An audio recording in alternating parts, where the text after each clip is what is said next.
You might think marrying kids is great, and that those who disagree are filled with anti-Muslim hate. You might think Mo Hijab has it all figured out, when he's really just an empty-headed, arrogant lout. But even Mo says the Quran is okay. Even Mo says the Quran okays pedophilia, and really, it's as creepy as all reptilia. Welcome back. Did you just rhyme pedophilia? Yes, I did. Yes, thank you. But really, it is Allah who deserves the credit. Welcome back, ladies and gentlemen, to This Week in Jihad with the great David Wood. And I, of course, am Robert Spencer, the author of the Quran. So, David, yeah, reptilia, That's impressive. pedophilia. That's impressive. That was like there's a video of Eminem one time when he says he gets annoyed when people says you can't rhyme orange, and then he just spits out like 20 rhymes with orange. Right? It's never like a one word. He's like, when you combine it with other words and stuff like that, you have the or sound and then the just sound. You can make all sorts of rhymes and so on. But so you're basically the Eminem of the counter jihad movement. Yeah, well, the challenge is still out there. Write a poem like it, and then I will give up this seat, and we will make this week in Jihad, which we love. But nobody can meet that condition that you're the judge of the contest. To be clear, if anyone can write something like one of your poems that you start off with, if someone can just imitate it and show that they have done something better than it or like it, just to be clear, we're the judges of whether this challenge has been met. But if someone can meet this challenge and we agree that they have written something better than it or like it, we can change this show to This Week in Dawah and just talk about how great the Dawah has been. You That's heard it it, here, man. folks. And since you mentioned Eminem, I have to put in a word for Bob Dylan, who once rhymed January with Buenos Aires. Nice. Buenos Aires, he said. But anyway, same thing. All right. We got a lot of jihad this week, David. And finally, the other shoe has dropped in Iraq. And Iraq has done what they have been threatening to do for a considerable period of time. They have legalized marriage to girls as young as 9 years old. And I have to say, the reasoning there is incredibly dangerous because it's something that could be imitated by other countries, even Western countries at some point. They're saying the ruling is individual religious communities should decide what they want to do. And you have an opt. It's like you have you get to opt into whatever system you want. You can have the official government position, which is no, like 18 or whatever it is. Or you could just say, nope, I choose to go with what my religion says, and my religion says this. So my religion says it's okay to marry a 9-year-old girl. So you can decide that route. Again, why that's disturbing is that's something that one of these Western nations could fall for. Like, who are you to judge? We're multicultural. We're not all adapting to the same culture here in this European country. No, each culture retains its own. They already give them like Sharia courts and so on. It's and a I demonic, have to say, it's a demonic kind of diversion and deception, David, because it also gives the illusion that you can opt out. Like, if your community doesn't want it, then you just don't agree with it, but you just mind your own business and let these other people do it. And the victimization of the girls, then you really can't say anything about it. It's kind of on the order of the pro-abortionists in America saying, oh, you don't like abortion? Then don't get one. So you don't like child marriage? Don't enter into a child marriage, but don't bother us when we do it. yeah, and again, that's something that people could fall for. Keep in mind, it's already happening because lots of Muslims in Western nations, they don't go to the government for their marriage. They go to the mosque for marriage. And the government has no idea. And that's how you have lots of Muslims who are actually polygamous. As far as the government is concerned, they have no wives or they have one wife.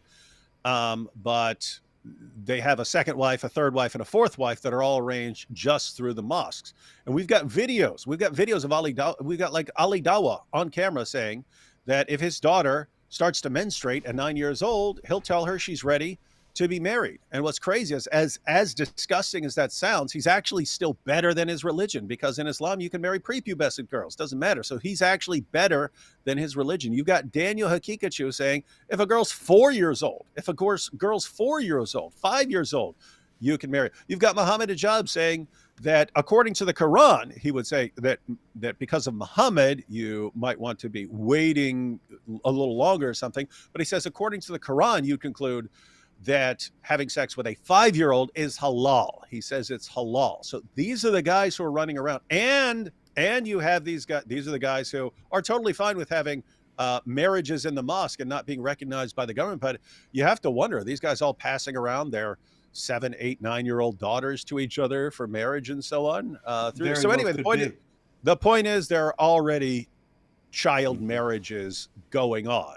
It's just, you could get to a point with these stupid Western nations trying to impress everybody with how tolerant they are, saying, who are we to judge? Who are we to judge the Muslims if they want to marry 6, 7, 8, 9-year-old girls? It would be intolerant, and we would be fascists if we told them they can't do that. It's their culture. We don't want to change their culture. It's already happening, David. You remember a few years back, this was not a child marriage case, but it was a female genital mutilation case in Michigan. A couple of doctors in Dearborn performing, Muslim doctors, of course, performing female genital mutilation. They were arrested. They were put on trial. And then the case was dismissed by a judge who said this is their freedom of religion.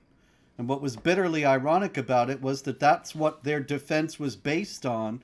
But every last story regarding FGM in the Western press before that assured us that it had nothing to do with Islam. Mm-hmm. And that it was not a religious practice, just a cultural practice. Then these doctors went on trial. Suddenly they say, oh, this is all about our religion. Case dismissed. Michigan, USA. Isn't that convenient, by the way? Guys, did everyone catch that? That's very important. And Robert's exactly right.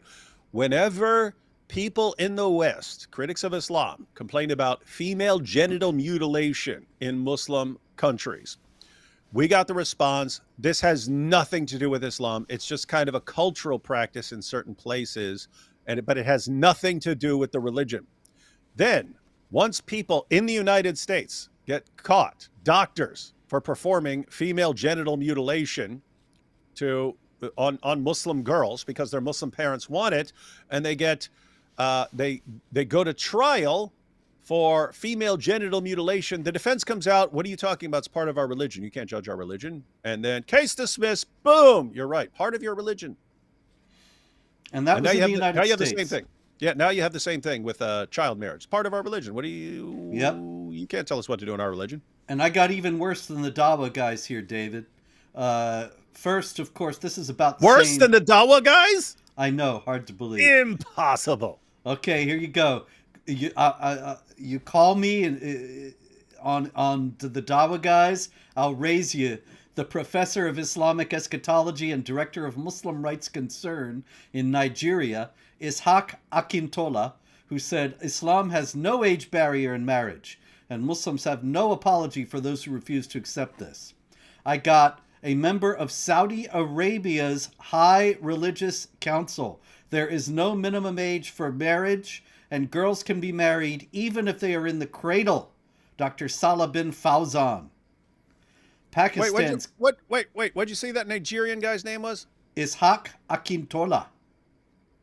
Did you say Haktua? Hak Akintua? Ishaq Akintola. The Haktua Sheikh? That's him, the professor of Islamic eschatology and director of Muslim Rights Concern of Nigeria. Council on Islamic Ideology in Pakistan. Islam does not forbid marriage of young children.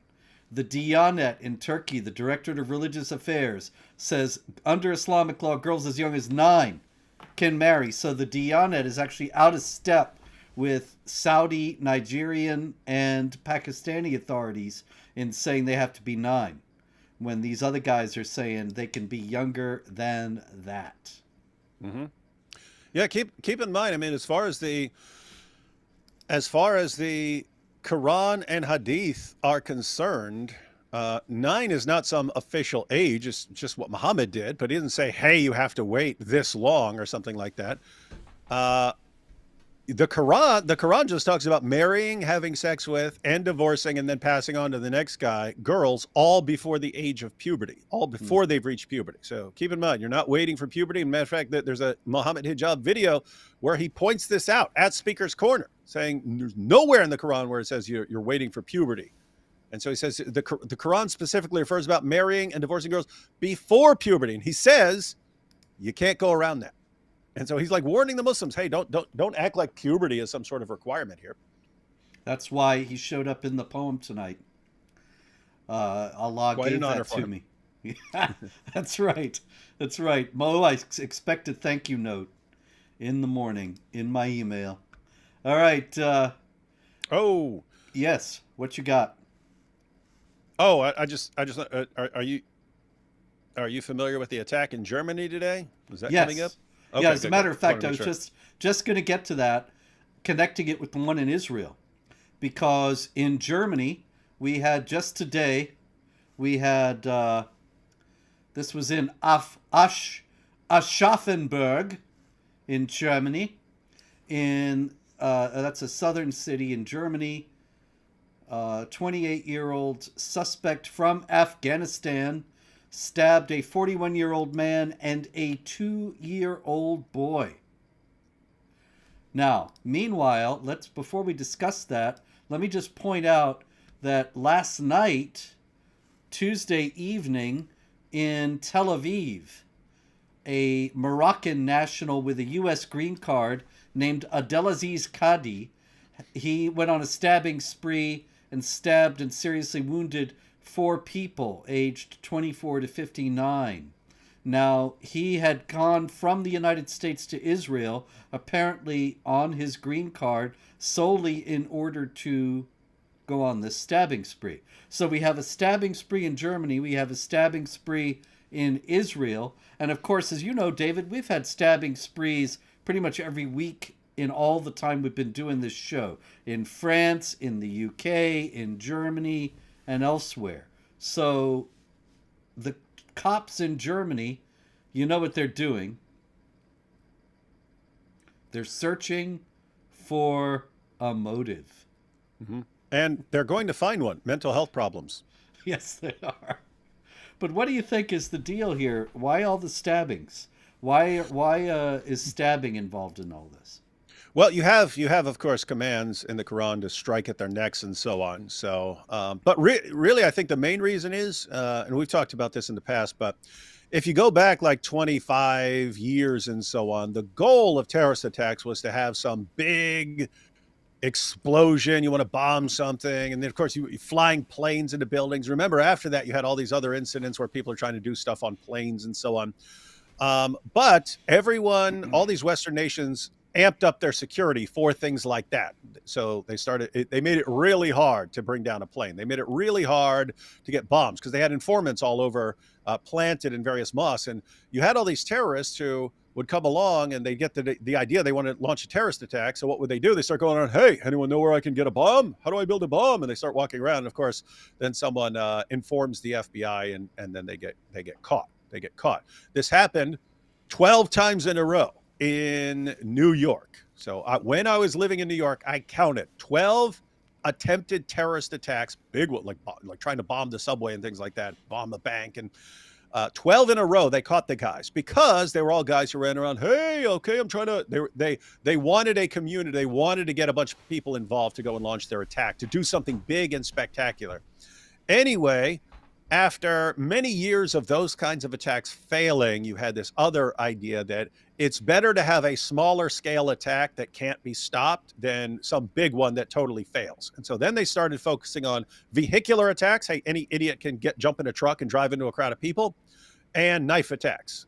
Like in both those cases, almost impossible to catch them. If they have not said it to anyone, if they do not announce their intentions, almost impossible to stop them. So when someone just, hey, I've got a truck, or I'm going to rent a truck, I'm going to go do it, I'm going to plow it into a bunch of people, almost impossible to stop that. So if someone grabs a knife and just walks up and starts stabbing people, like, how do you stop them?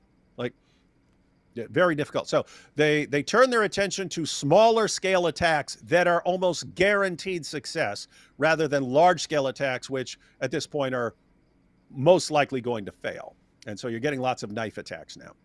And I think you've got a point in regard to the particular choice of weapon, that they don't get a gun and go out on a shooting spree. A knife, in the first place, is easier to obtain, leaves no records, Especially in Europe. and allows for precision attacks so that you can strike the neck, as the Quran directs, rather than just attacking the infidel in some random place, which the Quran, of course, is happy with, but it likes when you strike the necks. All right, we got an interesting thing happen in Australia. In Australia, there's been, I think we talked about this actually last week, David. You may remember there were a series of attacks on synagogues, people spray painting. There was Hitler is right, or Hitler on top, and Allahu Akbar spray painted on one synagogue. Other synagogues being attacked. A Jewish child care center was just torched and spray painted with F the Jews. And so we come to, and this is our big stupid infidel story of the week, the Melbourne Anglican. I don't know if you still have your subscription to the Melbourne Anglican, David, but mine lapsed a little while ago, so I wouldn't have seen this if somebody hadn't kindly sent it to me. The Melbourne Anglican notes that this is a quote, the recent attacks, including the vandalizing of a childcare center and 2 synagogues in Sydney, come after intensifying hate crimes against Jewish, Muslim, Arab, and Palestinian communities. So did you get that? Attacks on Jewish, Muslim, Arab, and Palestinian communities, and the evidence for that is that a Jewish child care center and 2 synagogues were attacked.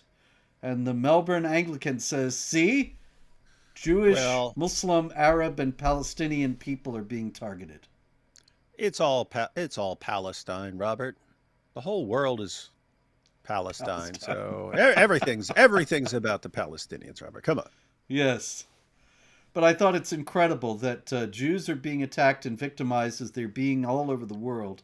And in response, the Melbourne Anglican says, we got to worry about these attacks against Jewish, Muslim, Arab, and Palestinian communities. So 75% of the people they're worried about are actually the perpetrators of most of these attacks, as we saw from the Allahu Akbar on the synagogue, and not the victims of any attacks.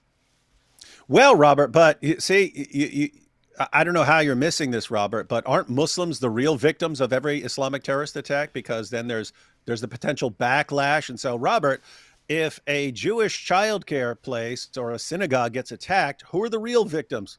Palestinians, because there could be a backlash against them for launching these attacks. It's especially creepy in Australia because here's what's messed up. Australia has been granting these humanitarian visas to people from Gaza and so on.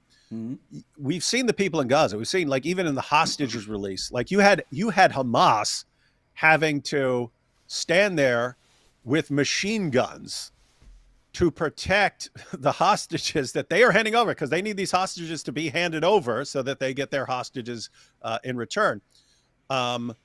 But they have to stand there with machine guns to keep the regular Palestinian citizens, the regular Gazan citizens, from ripping these ladies apart. And Australia says, hey, let's take a couple of these random citizens here and bring them to Australia, where there's no protection. Anyway, there are no walls or fences protecting the Jewish community from what could possibly go wrong. What could possibly go wrong? We know Islam's all about peace and tolerance and so on, that everyone just wants freedom and democracy. So no one's going to do anything wrong. And here's what's messed up. When these things happen, when these jihadis attack a synagogue in Australia, why did that happen? Because some idiot in the government said, let's bring that guy in. We need that guy. This guy would make Australia better. Oh, he's attacking a synagogue. Are we going to send him back? We going to send him back? No, that would be intolerant. We'll just lock him up for 2 months if we ever catch him, and then let him back out. Globalize the And while Intifada. he's locked up, we'll give him Quran and let him pray with the other jihadi prisoners. And let him Because be in a community with other law-breaking jihadi-minded people so that they can formulate their plans for the future. I'm saying that, guys, because I've been to prison. I had other inmates who were in there for robbery and so on offering me this deal. Hey, you seem really smart. If you plan it, we'll do it. Offering it. They wanted a mastermind because they understand, hey, we're not the brightest guys. We have no problem slinging guns and stuff. We're just bad at the planning. If you can plan this, before I became a Christian, if you plan it, we'll do it. You plan the robbery, we'll do it. Offer. What do you think these jihadis are in? They're in there. Oh, this guy's the smartest amongst us. Okay, you plan the attack. We're your cell now. We're your cell. Literally in the same cell, and they're a terrorist cell for me. Yep. Jihadis, for years, it's been noted that they are very active, especially in UK prisons. And the UK government does absolutely nothing about it. All right, a few other things about the hostage release, David. We were talking about the whole hostage deal last week, and I think that there's altogether even more cause for concern at this point. One story out of Al-Qaeda is that Al-Qaeda's Central Command has congratulated the Gazans on their great victory and called on Muslims to support the Palestinians in further jihad attacks against Israel. We had the interesting spectacle of all these fat jihadis coming out in their Hamas uniforms. I thought they were starving. I thought they were getting genocided, and suddenly they look well fed, well clothed. They got their uniforms back. They're not in doctor's clothes and press clothes anymore. They're back in their Hamas uniforms, parading around in expensive new trucks. And a Palestinian mother in a hijab, she's on video saying every year there will be another October 7th. And she doesn't just mean the day between October 6th and October 8th. She means because then it wouldn't be really an enlightening statement, right? Every year there's going to be an October 7th. Yeah, we know that, lady. We know what a calendar is.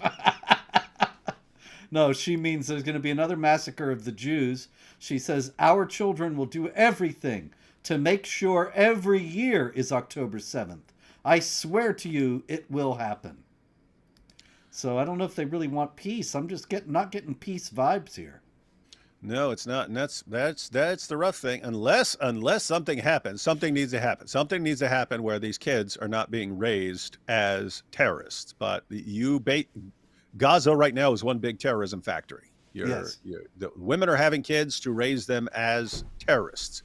And so we sit there going, oh, what about the children? What about the children? It's like, okay, if you actually care about those children, you need to figure something out real quick, because those children are going to be raised to go and attack Israelis until they get killed in return. So you better come up with some brilliant sort of plan. As far as these, Robert, I have to say, I have come up with the defense of, because people are pointing out all these pictures of all these 250, 300-pound men and women in Gaza.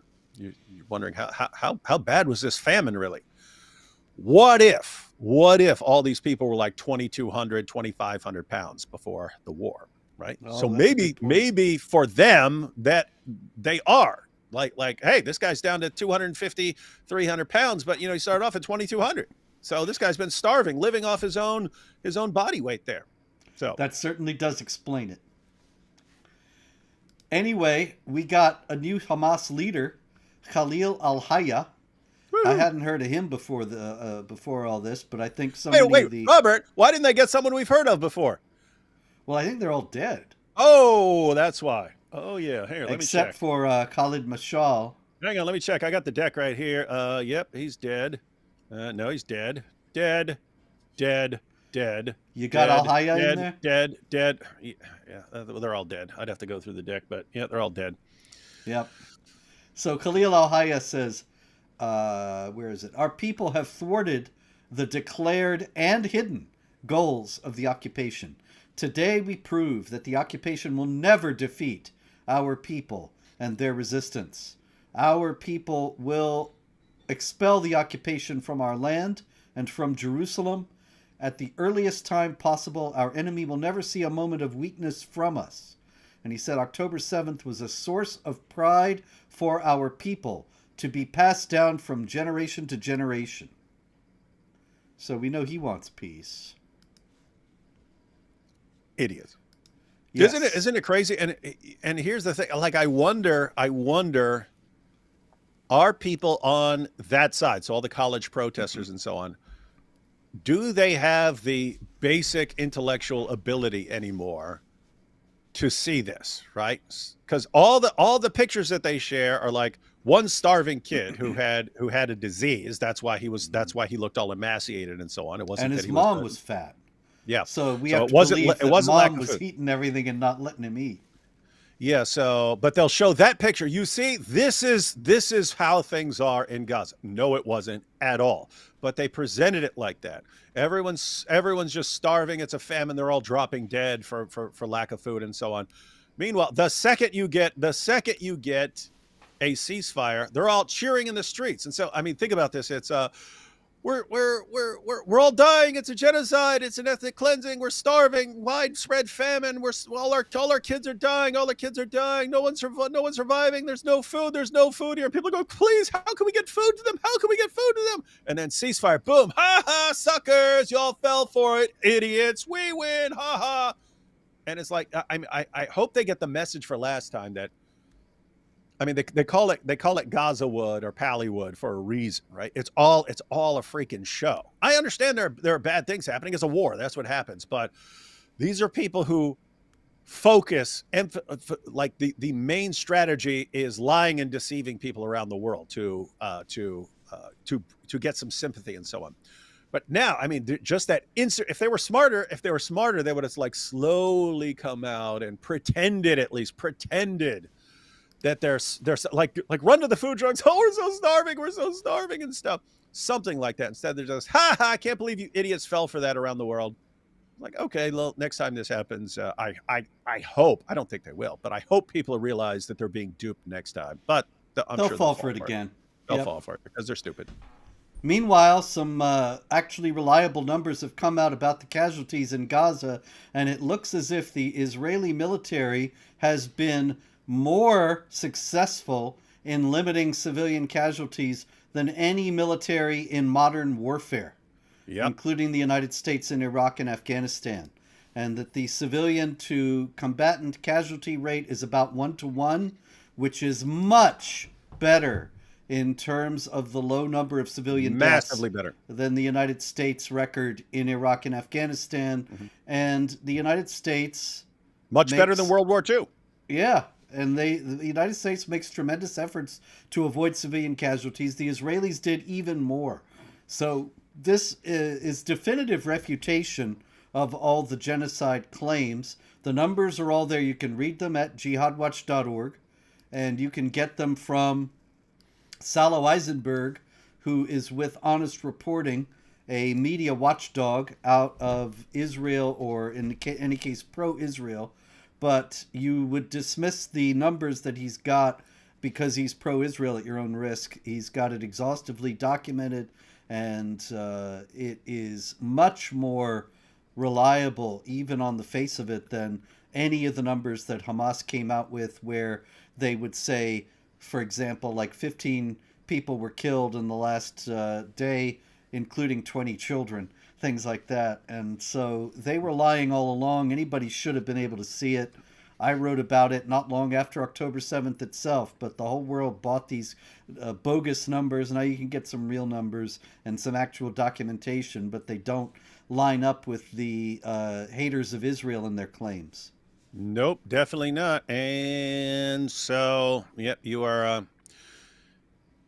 this is one of the most careful and precise wars ever in terms of, and it's a nightmare situation, right? So you take World War II, where it's basically a 2-to-1 civilian to combatant death ratio, 2-to-1, and that's where you actually had armies fighting in the field and so on. you still had most of the casualties because of bombing cities and so on. Most of the casualties were still civilian casualties and so on. But even that's a completely different situation. Again, there you have a lot of the fighting is armies marching out against each other, tanks and so on. Here you have a bunch of people. They kill a bunch of people, rape a bunch of people, take a bunch of hostages, and run and hide behind women and children. Mm-hmm. And they've admitted they want to maximize civilian casualties. And so they want you. They're doing everyone else. I mean, what happens in Israel? What happens in Israel when there's a rocket or when there's an attack? Women and children go hide in bunkers, and every house you go to, every apartment you go into, they all have safe rooms. What happens? What happens if there's an attack? Women and children go into the safe rooms. Women and children go into the bunkers. The soldiers go out and fight. The soldiers go out and fight. What happens? What happens in Gaza? The women and children are used as human shields. The men run and hide in tunnels. It's a complete reverse. And it's like, this is a nightmare situation. You're trying to go in there and get your hostages back and find the people who killed your people, and they're hiding behind women and children. They want you to kill as many women and children as possible for their spectacle. And so nightmare situation, and Israel somehow ended up with either the best or one of the best records in the history of urban warfare. Absolutely crazy to call this a genocide. I did want to point out, Robert, you had a comment from Yaha, who says, dead babies are a show. When I said this Gaza stuff's done for show. One, Yaha, tons of the dead babies are show. It's fake. We've seen it over and over again, where turns out we see the extended footage that someone was recording, and the person's screaming, my dead baby, and it's a doll, right? We've seen that over and over again. We've seen, oh, my son, he's dead, and then you see the kid's hand, and it'll reach over and like scratch his shoulder and stuff like this when he's dead. So you do have, and I said it, Yaha, I said, yes, it's a war, bad things actually happen, but for them, the show is what's most important. So what do? It becomes fake. Everything becomes fake. And so, yeah, that actually happened. This is not in dispute, Yaha. It's not in dispute. And who else does this? Who else does this? When you have like in Ukraine and Russia right now, there's a war. Do you see them like pretending all these let's take a bunch of mannequins and dress them up like fallen soldiers and so on. It can happen. It's just among the Palestinians, it's like the go-to method for everything. Let's pretend, let's lie, let's deceive the world. Oh, and then idiots take them seriously. So much and you're fakery. One of them. I documented in the Palestinian Delusion that I wrote 5 years ago that all these cases of the jihadis the Palestinian jihadis faking human rights abuses, crimes, murders of children, and so on, that were abundantly established. And of course, that was way before this present conflict. The Palestinian jihadis have a very sophisticated deceptive apparatus. Pallywood, it's called, that fakes all these Israeli hate crimes. And so anytime that you see, especially like a photo of a little child that's been killed, or a destroyed building with a pristine doll that wasn't hurt at all, right in the top of the rubble, you should be taking these things with extreme skepticism. This is the kind of thing the Palestinians always do. Another interesting, yeah. By the way, isn't it amazing though? Like, I mean, this is a tiny little spot in the world, and you have serious, actual famines not far away. Yemen, there's an actual famine, actual like starving babies, like just skin and bones, starving, looking really, really bad. Where does all the humanitarian aid go? Gaza. So the entire world sends in billions of dollars and endless trunks of supplies. What do they do with it? They use everything to build tunnels, to get weapons, and apparently acting classes and special effects classes, so that they can manufacture all these dead people. Keep in mind, people do die, but not enough to really get the sympathy of the world. So they have to make up more and so on. So this is what they do with their endless trunks of aid money. Oh, apart from their leaders becoming billionaires and having their kids drive around in Bugattis and so on in Qatar. That would be a great show, the Hollywood Oscars. Yeah. Oh, that would be good. We should do it. We should do it. Yes. Yeah, you know, you got Best actor, best Yeah.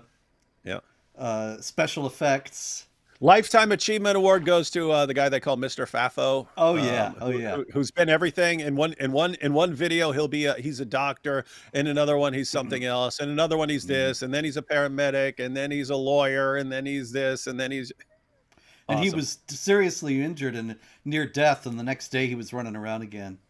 Yep. I admire his powers of recovery. Lifetime Achievement Award. Yes. All right, it's going to be a great Oscar ceremony. I hope he'll show up, but we'll have to have him searched first.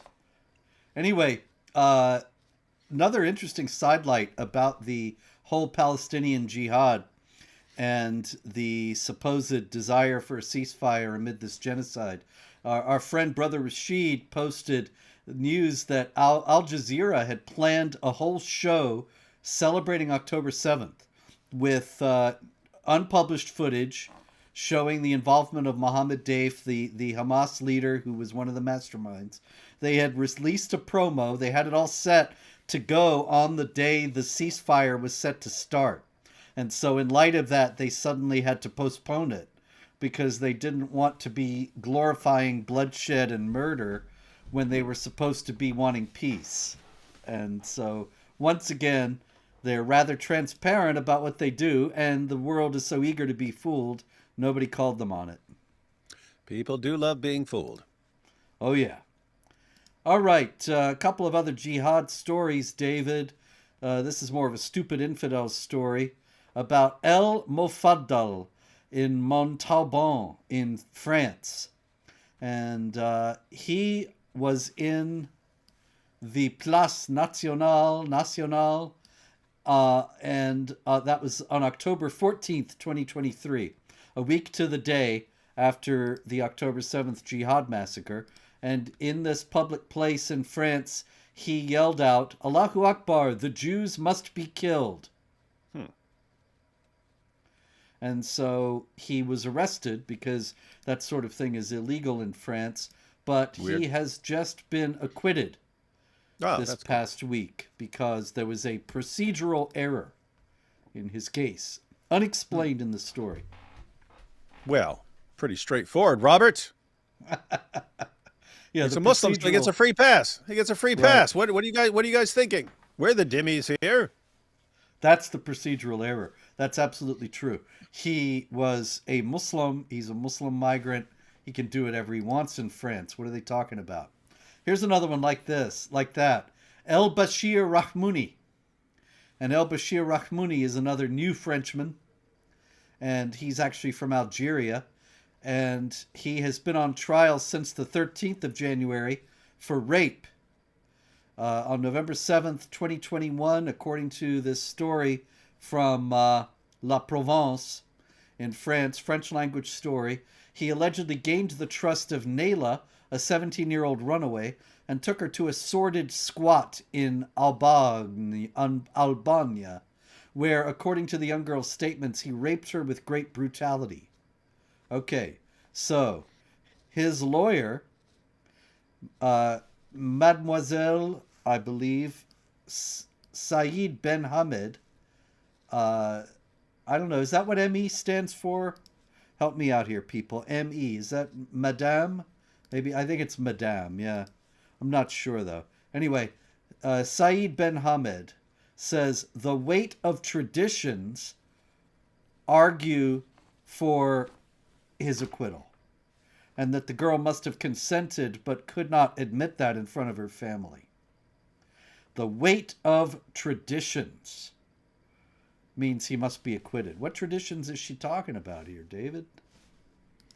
No idea. I can't think of any tradition ever. Can you think of something? Well, yeah, somehow I have the idea that raping infidel women is something that Islam allows for. Does that ring a bell at all? Well, every time it's been brought up by the media and stuff, I'm sure that's not the case and so on. So, They I must mean, know. I don't know. I mean, of course, you've got, sort of 70 verses 22 to 30 there, which talks about the captives of your right hands. You've got sort of 23 verses 4, 5, and 6, and so on. You've got Surah 4, verse 24, which talks about um, your even married captives, and Except, you can read. Yeah, you can't can't have sex with married women unless you capture them, you take them, you seize them, you make them the property of your right hands, and so on. And of course, you read the associated hadith with that, Sunan Abu Dawud 2150, and it talks about, hey, they captured the men and the women, and the Muslims were actually worried. Hey, wait a minute, isn't this adultery if we have sex with these women and their husbands are still here? Muhammad said, yeah, go ahead. I got the Revelation Surah 4, verse 24. So, yeah, there are a few things you could point out, and endless array of hadiths and so on about this. But Robert, I mean, if we've learned anything about Islam, it's that it has nothing to do with what Islam's most trusted sources say. It's just whatever the local guy who's brought on the news program to say that Islam is a religion of peace and tolerance. That's all that matters. That's what Islam is defined by. that's it, man. It's just whatever is necessary to get out of the scrape that you might be in a media story. That's what Islam is all about, or in a debate. All right, this is Asif William Rahman. And Asif William Rahman, up until recently, was a CIA analyst. And he has pled guilty to leaking Israel's plans to retaliate against Iran after Iran sent a rocket barrage of 200 missiles against Israel last October 1st. That's 2024. And Israel had plans to retaliate that were known to the CIA. And so this Asif Rahman, even though he was in Cambodia, was able to access the plans and leak them to Iranian sources. So just to be clear, Robert, just to be clear, Yes. Iran attacked Israel with a bunch of rockets. Right. Israel planned to retaliate against Iran. But the United States insists that, hey, you need to share your plans with us so we're on board and we make sure we give you the thumbs up and so on. So they do. They give this information to the U.S. government. They give the information to the CIA. But the CIA, in order to show how incredibly tolerant and woke they are, have Muslim analysts who then take this information and send the plans to Iran so that they can prepare accordingly. Is that what you just said?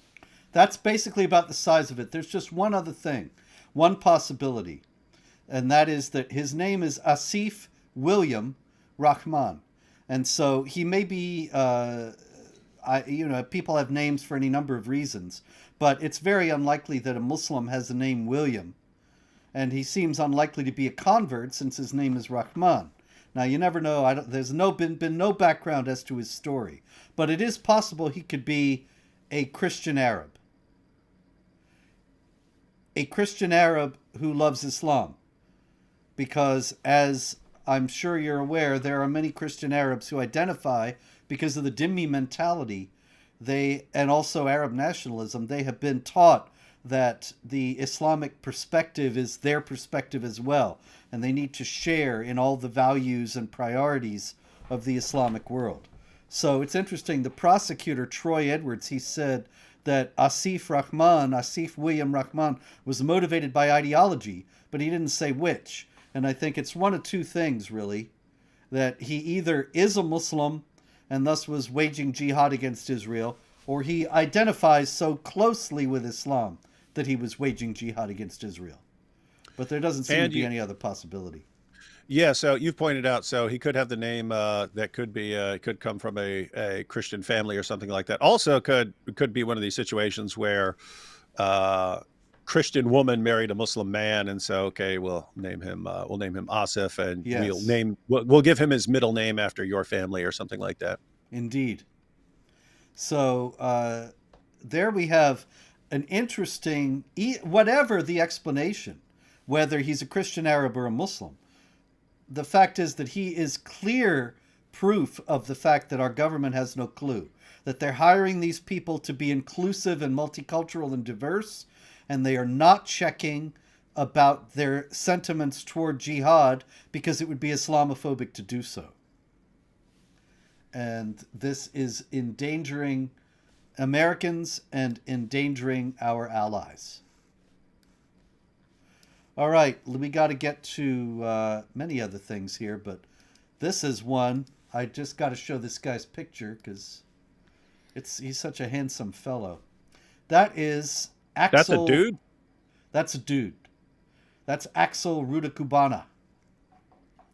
And he's the guy who stabbed 3 little girls in Britain last summer, and the British authorities and then a lot of the British people started to protest and said that he was an indication that there was too much Muslim migration in Britain, and that they had brought in all these jihadis. And there were demonstrations all over Britain, and the Starmer government cracked down on the demonstrators and put a lot of people in prison. We talked about it at the time for protesting and complaining about mass Muslim migration into Britain. And at that time, they said that Axel Rudakubana, who had killed the 3 girls, he was not a Muslim at all. But they were lying. And as it turned out, not only was Axel Rudakubana a Muslim, but he had been referred 3 separate times to PREVENT, which is the UK government's anti-terror scheme. It's completely useless, but nonetheless, the fact that he was referred to it is an indication that the guy was known to be a jihadi. And so the Starmer government not only lied and said that he was not a Muslim, but they lied in terms of not revealing that he had been known as a threat. And they let him walk around until he murdered these 3 young girls.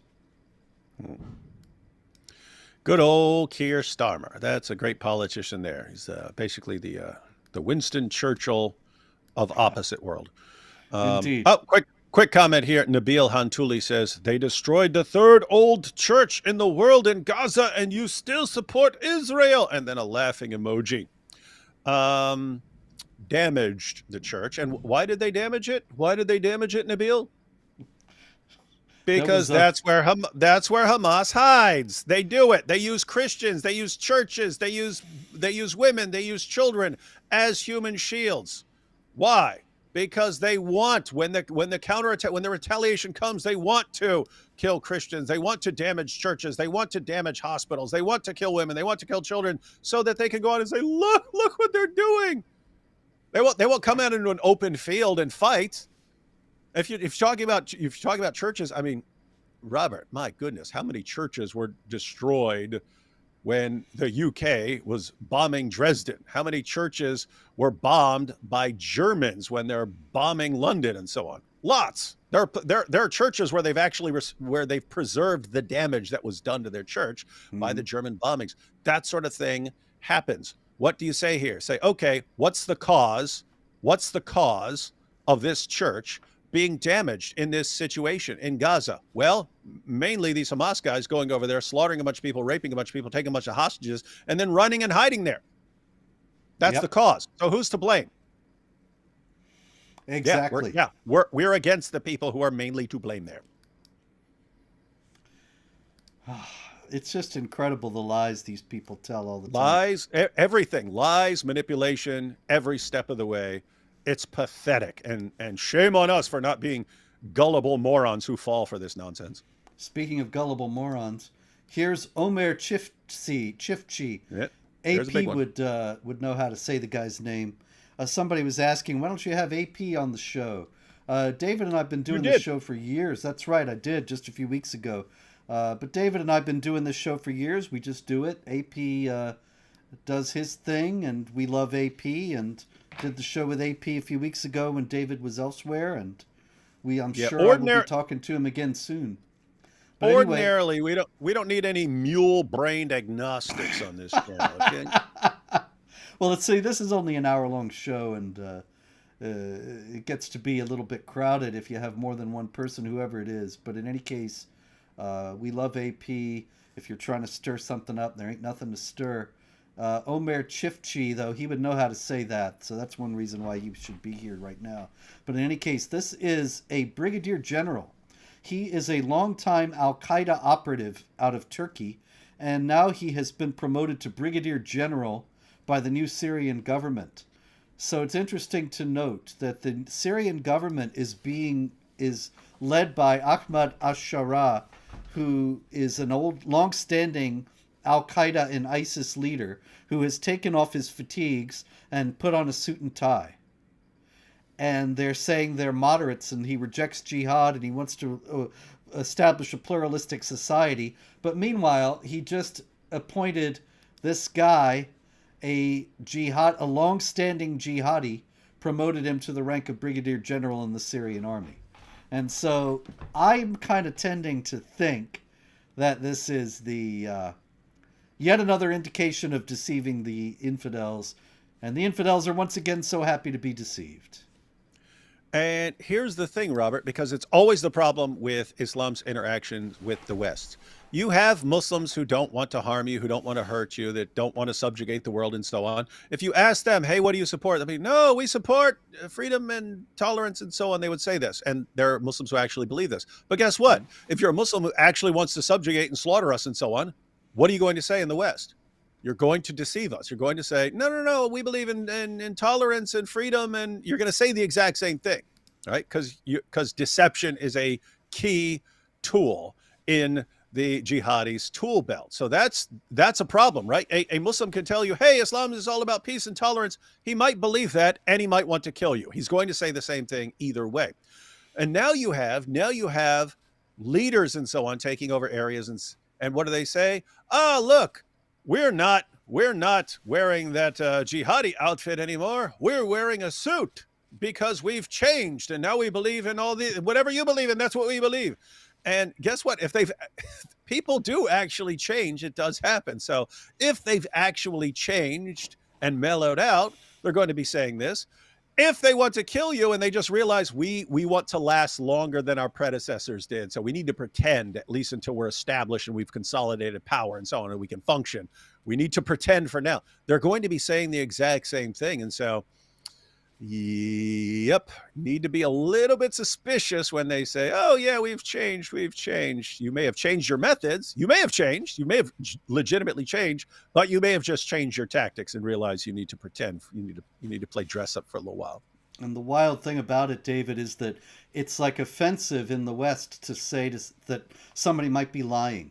If you point out that somebody's trying to deceive somebody else, there will be any number of people saying that you're the liar, that you are the deceiver, that you are being terrible Islamophobe by not taking these people at their word.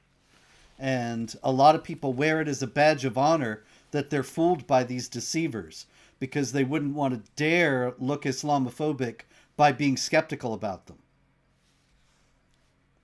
All right, here's a good story out of Nigeria. This, David, that is the Sangayar Sani Uthman Islamiyya School in the Biajin area of Abuja.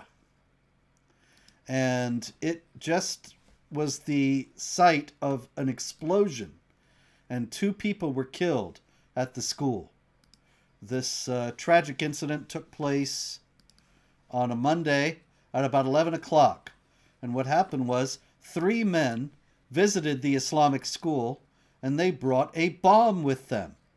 And the bomb went off, according to the story, while they were tampering with the IED, the improvised explosive device, on the school veranda. And so you gotta wonder, okay, why would anybody bring a bomb to an Islamic school and be fiddling with it at the school so that it blows up and 2 people are killed? What might have been going on here? How many times have we heard that story, Robert? Indeed. They're messing around with the bomb in the mosque, and oops, I'm waiting for some commercials on Al Jazeera. Are you suffering from premature detonation? If so, download our instructional manual here on how not to blow yourself up while preparing to blow up the kufar. Indeed. This, Oh, hey, Robert. One yes. quick thing here. Um, Pat's leather strap. This will be for after the show, but I want to tell you now what the comments up. Pat's leather strap says, Robert, can you please unblock Ayatollah Khamenei? He's not actually a Muslim. I can vouch for that. There is an account, Ayatollah Khamenei, which is basically a parody making fun of him. Unblock Yeah, where? On this? yeah, On maybe, this comments thing? yeah, in the chat. So apparently someone has blocked him at some point, whether you or one of your moderators or something like that has blocked him. But that is not a Muslim. That is a guy who makes fun of the Well, I Ayatollah. got to apologize to the Ayatollah because I don't have any idea how to unblock anybody. I'm sorry. If I can tell maybe, you how to do it afterwards. I can tell you how to do it okay. afterwards. So Yeah, I just we'll wanted fix it for you next week. We're coming to the end of this one anyway, but Ayatollah, we will fix it for you next week. Strange question there. Are you not allowed to? This is a weird thing here. I am curious. Are you guys not allowed to report on the jihad activities in Biafra, formerly part of Nigeria but still occupied? I don't know where you get that idea. We talk about Nigeria, including About Biafra. Nigeria pretty much every week. Yeah, and also, who do you think would allow us? We're not answering anybody here. But anyway, we report all the news out of Biafra, out of Nigeria, whenever possible. And I noticed lately, the last few months, there's been a bit of a blackout on news stories out of that area where they speak about bandits and so on in a very general way. And my contacts in Nigeria tell me that the bandits are invariably jihadis, but they used to be more forthright in the Nigerian press about what's going on, and now they're not so much. Of course, that's just like the Western press. Anyway, this school in Nigeria, in Abuja, which is not in Biafra, that seems to, it's very likely it was a bomb-making class. And you got to wonder, what kind of a school has a bomb-making class? I can think of what kind of school would have a bomb making class. Indeed. But, they don't have one at my church. I don't know about yours, David, but there have Yeah. been plenty of bombs going off in mosques for bomb-making class gone awry. Not in churches, oddly enough. This is Amir Tatalu, and you can see why he has his name. His actual name is Amir Hossein Magsudlu, but he goes by Amir Tatalu because he's covered everywhere with tattoos. The ugly he was born with wasn't enough, so he had to augment it. And in Iran, he is a big supporter of the Islamic regime. And the Islamic regime loves him because he's cool and hip and covered with tattoos. And so they've been promoting him, and he loves them. They love him. They think that he's going to help them win back the youth to support the Islamic regime. But very strange incident out of Iran the last few days. He has been charged with blasphemy against Muhammad. And the stories are a bit murky. There was a story came out he was sentenced to death, but then the Iranian government actually issued a statement saying, no, no, no, he has not been sentenced to death. He has become eligible for leniency under legal provisions. And they overturned his blasphemy charge. And I think, isn't that interesting that blasphemers, it really kind of depends. I suspect that this guy is getting this kind of treatment because he's always been a supporter of the regime. He even released a song. He's apparently a singer. He released a song in support of Iran's nuclear program. And so... Yeah, the regime is pretty desperate for anyone who will defend them now. Yes. It's basically the only people on the side of the regime are like the most extreme wing of Shias. Shiism right now. Other than that, everyone's against them. So, yeah, if there's someone who's young and hip and might actually help them, yeah, they'd bend over backwards to have someone like that helping them. But even with that, guys gets charged with blasphemy.